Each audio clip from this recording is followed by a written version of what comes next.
내 맘대로 포장 인생 진짜 보배를 담은 보석 상자 대답. 안녕하세요. 자이아 회복교회 변혜숙자매입니다. 저는 예쁘고 착한 척 사람들 앞에서 저를 포장하며 진짜 모습을 들킬까 조마조마하며 살았었는데요. 심지어 하나님 앞에서도 잘 믿는 척 믿음 좋은 척하며 신앙생활을 하던 제가 부활하신 예수님을 만나 진짜 보배를 담은 보석 상자의 삶으로 자유하게 된 간증을 하려고 합니다. 저는 좋은 가정 환경에서 자라지 않았어요. 아빠는 금연, 성실과는 거리가 먼 성격에 하는 사업마다 망해서 저희 집은 늘 가난했고요. 이사도 많이 다녔어요. 이런 아빠와 결혼한 엄마는 항상 우울해하셨고요. 아빠는 집에 붙어있지 못하셨는데요. 항상 친구들과 어울리려 집을 뛰쳐나가려는 아빠와 못 나가도록 막는 엄마의 싸움은 계속되었어요. 싸움 끝에 엄마는 죽겠다고 집에 있는 상비약을 입에 다 털어넣어서 119에 실려간 적도 몇 번 있었어요. 엄마는 제가 초등학교 4학년 때 위암수술 그리고 중학교 2학년 때 뇌출혈로 쓰러지셨어요. 그 이후로 멀쩡했던 엄마는 휠체어를 타셔야 했고요. 혼자 화장실도 가실 수 없었어요. 할 수 있는 말은 야, 이 한마디 뿐이라서 엄마가 하는 말을 알아들으려면 1시간 동안 씨름을 해야 하는 경우도 있었습니다. 저에게는 3살 어린 남동생이 있었는데요. 이렇게 보살핌 없이 자라온 탓인지 남동생은 한글도 구구단도 늦게 깨우쳤어요. 저는 이런 가족과 가정 환경이 너무 싫었는데요. 제 마음에 이런 가정을 싫어하고 창피해하면 안 될 것 같은 거예요. 사람들 앞에서 착하게 보이고 싶기도 하고요. 그래서 저는 이런 가정 환경이지만 엄마 아빠를 사랑하고 동생을 잘 보살피는 착한 딸로 보이고 싶어 노력했어요. 그치만 저는 집에 있는 것을 참지 못하고 날이면 날마다 친구들과 노는데 미쳐서 집 밖을 뛰쳐나갔습니다. 이런 저 때문에 중학교 1학년밖에 되지 않은 동생은 혼자서 엄마를 돌봐야 했어요. 집에 엄마 혼자 두고 나갈 수가 없는데 제가 하도 집에 없으니까 동생이 볼 일이 있을 때는 자기 친구한테 엄마를 맡기고 볼 일을 나갔다고 해요. 또 먹을 게 없었던 동생의 최고의 반찬은 마가린과 간장이었다고 합니다.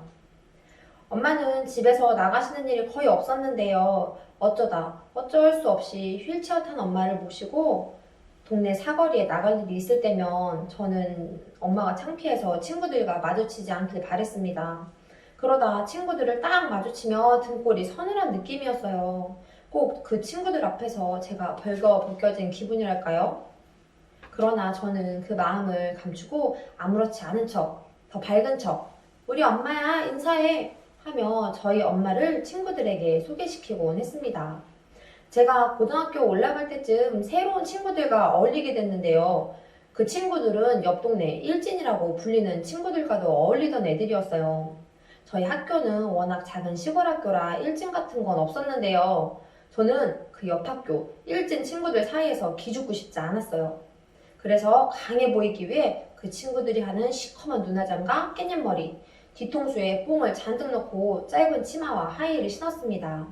어느새 저는 동네에서 무서운 언니로 불리기 시작했어요. 나중에 커서 남동생에게 들은 얘기지만 자기랑 친했던 누나들이 혜숙이 언니 무섭다면서 피해 다녔다고 하더라고요. 저는 이런 시선들이 싫지 않았습니다. 고등학교 3학년 소풍때였는데요. 그때 제가 노란 머리에 가발을 썼거든요. 학교 운동장에 버스를 타려고 줄 맞춰서 있는데 담임 선생님이 제 머리채를 잡으시면서 당장 가발을 벗으라고 하시는 거예요. 저는 전교생이 다 있는 운동장에서 담임 선생님과 당장 이 손을 놓으라며 육탄전을 벌였습니다. 그러면 안 된다는 걸 알고 있었지만 전교생 앞에서 선생님한테 지면 쪽팔리겠다는 생각에 멈추지 않았습니다. 저는 제가 만들어 놓은 이 강해 보이는 외모를 지키기 위해 절대 화장을 지우지 않았어요. 제 쌩얼은 못생기고 순둥순둥 촌스러운 얼굴이라고 생각했거든요. 여행을 가서도 친구 집에 가서 잘 때도 술에 취해 잠든 척 했습니다. 씻지 않고 그대로 잠들려고요. 저희 집은 작은 집과 한 동네에 살고 있었는데요. 그때 마트에 다니고 계시던 작은 아버지께서는 항상 저에게 고등학교만 졸업하고 마트에 와서 일을 하라고 하셨어요. 그때 마트에는 연세가 지긋하신 아주머니들이 일하고 계셨는데요. 제 미래가 아주머니들과 시골 촌동네 마트 계산원이라니. 야, 혜숙이 언니 마트에서 일한대 라는 소리가 귓가에 들리는 것 같았습니다. 고3 올라갈 무렵 친구가 간호조무사학원을 같이 다니자고 하더라고요.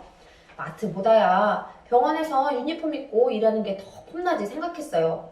그렇게 저는 친구와 함께 간호조무사 자격증을 따고 병원으로 취업을 하게 되었습니다.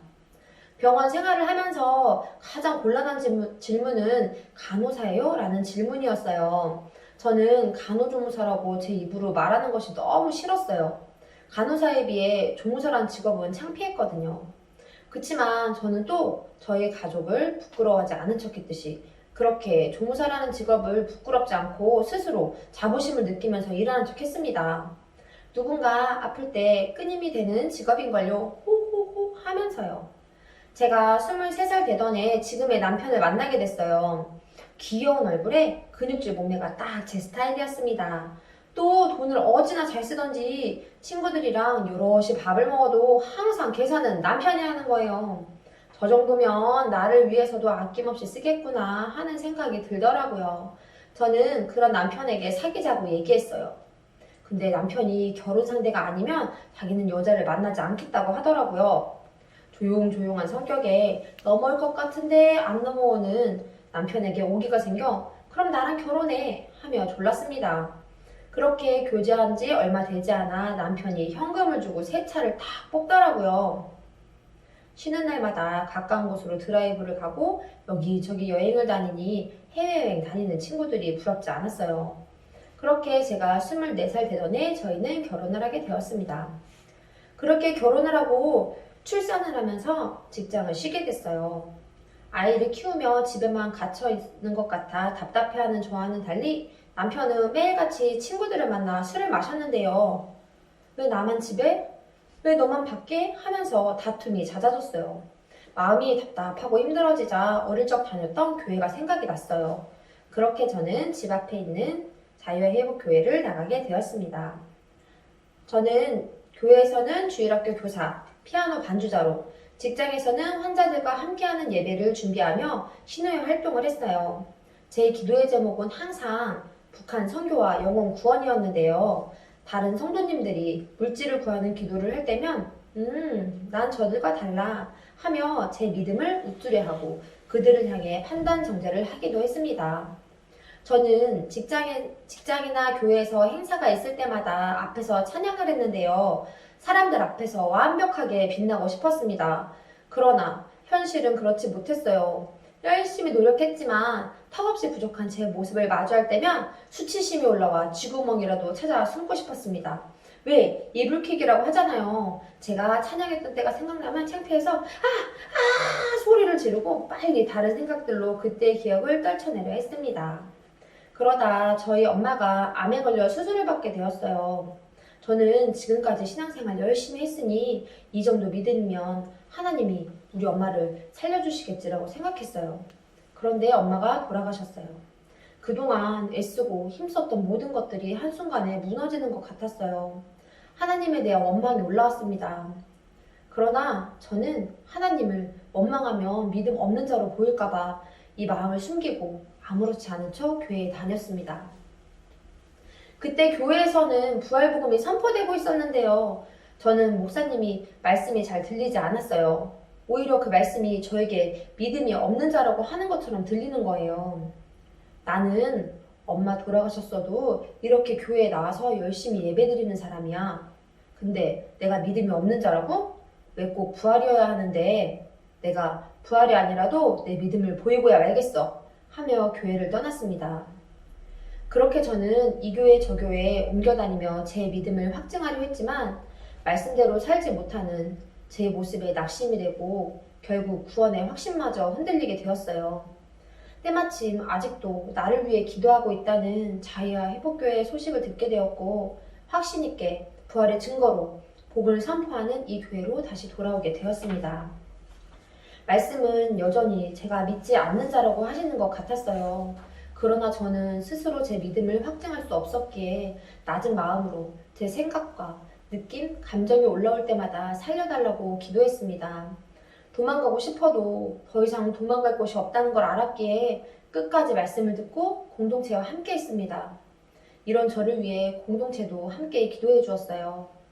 그렇게 날마다 복음을 듣던 중 예수님이 어디 계시지? 하며 예수님 어디에 계세요? 하늘에 계신가요? 제 마음에 계신가요? 하면서 기도를 하는데 한 청년의 모습이 머릿속에 떠올랐어요. 깜짝 놀랐습니다. 이게 누구지? 이 청년이 예수님이라고? 그냥 사람이었습니다.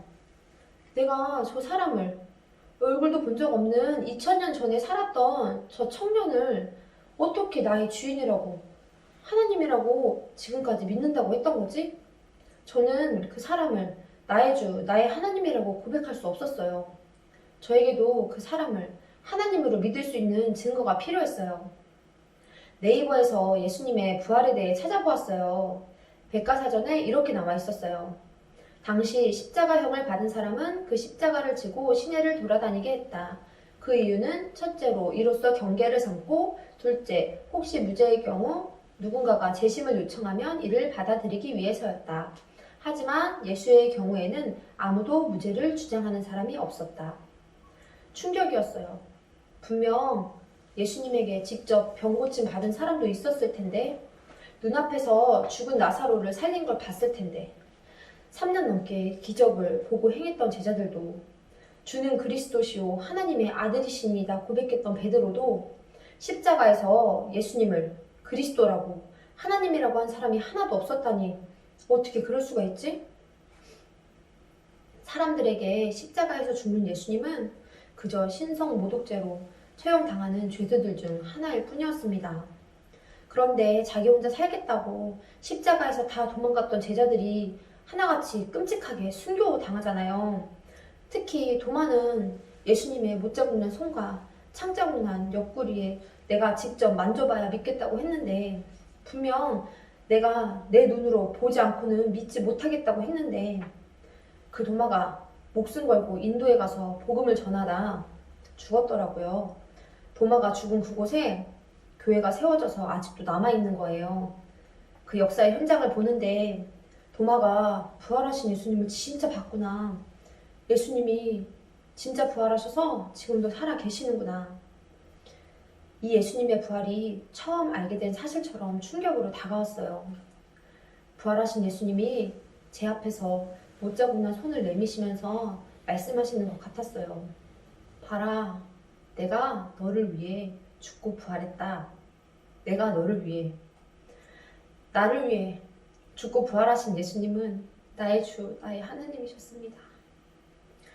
그 주인 앞에 서니 제가 어떤 자였는지 보였어요. 하나님, 당신이 하나님이시라면 저를 더 만족시켜주세요. 외모도, 가정 환경도, 직장도 다 내 마음에 들지 않으니까 더 좋은 거 내놓으시라고요. 하나님이시라면서요. 그럼 날 만족시켜 보시라고요. 제가 하나님이었습니다. 저는 하나님과 같이 되겠다고 하나님을 대적한 마귀와 같은 자였어요. 하나님의 자리를 빼앗고 하나님을 종부리듯 하며 조롱하던 저는 마귀였어요. 이런 지옥에 떨어지는 것이 마땅한 마귀인 저를 위해 하나님의 아들이 나를 대신해서 죽고 부활하셔서 이 죄를 다 사하여 주시고 저의 주인 되어 주셨는데, 믿을 수 있도록 부활의 증거도 주셨는데, 그런데도 저는 믿지 않았어요. 믿고 싶지 않았습니다. 나 당신 필요 없어. 보배이신 예수님 필요 없다고. 내가 원하는 포장지나 달라니까. 이 포장지만 붙들고 살아도 내가 주인 돼서 내 맘대로 사는 게 더 좋다고. 독생자를 주신 하나님의 사랑을 끝까지 짓밟고 그 아들까지 배척한 저는 마귀보다도 더 악한 자였습니다.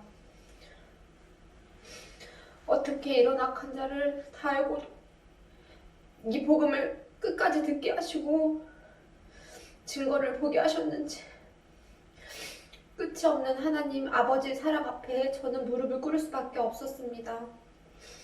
하나님, 잘못했습니다. 예수님이 십자가에서 저를 대신해서 죽으시고 부활하셔서 저의 주인 되어주셔서 다 이루어주셨는데 제가 예수님 믿지 않았습니다. 다 이루어주신 부활의 증거를 보고도 여전히 내가 주인 되어 내 만족과 유익을 위해 내 맘대로 저를 포장하며 살았습니다. 용서해주세요. 이제 나를 위해 죽고 부활하신 예수님이 나의 주인이십니다. 예수님, 제 안에 주인으로 들어와 주세요. 저는 예수님 믿지 않은 죄를 회개하고 예수님을 주인으로 영접했습니다. 진짜 고배를 묻히고 평생 포장지만 바꾸면서 사는 인생이 될 뻔했는데 진짜 보배이신 예수님을 질그릇 안에 담으니 포장지가 구겨지든 더럽든 상관없더라고요. 이젠 이런 더럽고 구겨진 포장지도 자기 생명보다 더 귀하게 여겨주시는 주님의 사랑이 있으니 다른 사람에게 관심 받으려 할 필요도 없고요. 제 안에 예수님으로 인하여 진짜 자유를 누리게 되었습니다. 제 동생은 지금 마트 정육 코너에서 혼자 일을 하고 있는데요. 저는 동생 마트에 가서 파채와 돈가스 만드는 일을 도와주고 있어요. 머리에 볼펜으로 비녀를 딱 꽂고 정육점 앞치마를 탁 메고 기쁘게 일하면서 동생이 부활하신 예수님을 주인으로 믿길 기도하고 있어요. 야, 혜수견이 마트에서 일한대 라는 상상 속의 이야기가 실제가 되었습니다. 예전에 저는 집 앞 슈퍼에 갈 때도 신부화장 같은 풀 메이크업을 하고 나갔는데요. 지금은 세수도 안 하고 배트맨 수면 바지를 입고 새벽 예배에 나갑니다. 주님 만나는 그 시간이 너무 기쁘고 좋으니까 제 외모가 어떤지 보이지도 않더라고요. 제가 남편의 귀여운 얼굴과 근육질 몸매에 반해서 결혼했잖아요. 지금은 처음 만났을 때 25살의 싱그러운 모습과 근육질 몸매라고는 흔적도 찾아볼 수 없어요. 그냥 배 나온 아저씨의 모습이에요. 그러나 이제는 그 포장지가 아닌 주님의 마음으로 그 영혼을 바라보게 되니 배가 나오든 주름이 생기든 상관없이 너무 사랑스럽더라고요. 심지어 요즘은 잘생겨 보이기까지 합니다. 아직 예수님을 믿지 않는 남편과 함께 새벽을 깨우며 기도로 하루를 시작하는 가정을 소망하고 있어요. 저는 교회에서 집사님들이 맛있는 밥을 해주시면 어머 집사님 밥이 완전 맛있어요. 최고 최고 하고 맛있게 밥을 먹고는 피아노로 쪼르르 달려가 제멋에 겨워서 식당 정리가 끝날 때까지 찬양을 하곤 했는데요. 지금은 두 손 걷어붙이고 설거지를 도맡아 합니다. 설거지가 끝나야 작은 교회로 모일 수 있거든요. 조금이라도 더 빨리 모이고 싶어서 밥을 1등으로 후다닥 먹고 설거지 시작해요. 제가 잘은 못해도 빨리 하는 건 잘하거든요. 얼마 전부터는 예배 때 앞에 나와서 찬양을 하는데요. 온라인 예배도 함께하고 있어서 유튜브로 제가 찬양하는 모습이 나와요. 영상에 나오는 제 모습은 한 마리의 곰 같아요. 예전보다 살이 좀 쪘거든요. 예전 같았으면 이런 내 모습을 보이는 게 싫어서 교회에 늦게 나갔을 거예요. 찬양이 다 끝난 후에요. 그치만 지금은 진짜 찬양을 합니다. 찬양은 말 그대로 주님을 높여드리는 거잖아요. 그게 그냥 기쁘니까 앞에서든 뒤에서든 공 같든 모델 같든 상관없이 주님이 부르시는 곳에서 기쁘게 찬양합니다. 얼마 전 첫아이 학교 숙제로 인터뷰 영상을 찍는 것이 있었어요. 아이가 저를 촬영하고 싶다고 하더라고요. 간호, 조무사라는 직업에 대해서요. 다른 아이들이 촬영한 영상들을 보니까 자기들끼리 찍고 부모님을 촬영한 아이들은 하나도 없던데 제가 간호조무사라는 걸 촬영하게 되면 선생님부터 그 반 아이들까지 다 보게 되잖아요. 내가 간호사였다면 이라는 마음이 잠시 들었지만 하나님은 제가 간호사든 의사든 상관없이 저를 너무나도 귀하게 여기신다는 걸 아니까 의사든 조무사든 그게 중요한 게 아니라 내 안에 예수님이 계시는 것으로 나는 이미 다 가진 자가 된 거니까 감사함으로 촬영하게 되었습니다. 직장에서 혜숙이 신앙생활 잘하지 라는 말을 듣는 비결은 사람들에게 부담 주지 않는 것이었어요. 직장 동료들에게 복음을 전하면 부담스러워하면서 관계가 나빠질까봐 복음을 전하지 못했어요. 지금은 부활하신 예수님이 제 안에 계시니까 그 영혼들을 향한 예수님의 사랑의 마음이 부어지는 거예요. 내 이미지 관리 때문에 주님의 마음을 무시하며 두고 볼 수가 없더라고요. 동료 언니들을 위해서 새벽마다 기도하며 예수님이 주인이신 것을 전하는 부활의 증인이 되었습니다. 지금은 직장에 작은 교회를 세우고 일꾼이 되기를 소망하며 기도하고 있어요. 부활의 증거로 성경의 모든 말씀이 믿어지니 예수님이 저의 주인이신 것보다 더 귀한 게 없더라고요. 외모, 가정 환경, 직장, 이 모든 것들로 저를 포장하며 힘들게 살았던 저는 예수님과 함께 죽었습니다. 이제 부활하셔서 진짜 보배이신 예수님이 내 안에 계시니 저는 다 가진 자입니다. 생명보다 더 귀하게 여겼던 이 포장지를 벗겨주시고 진짜 보배이신 주님을 생명보다 더 귀하게 여기며 부활의 증인으로 천국을 사는 자로 다 이루어주신 주님 감사합니다. 부활하신 예수님은 나의 주인이십니다. 감사합니다.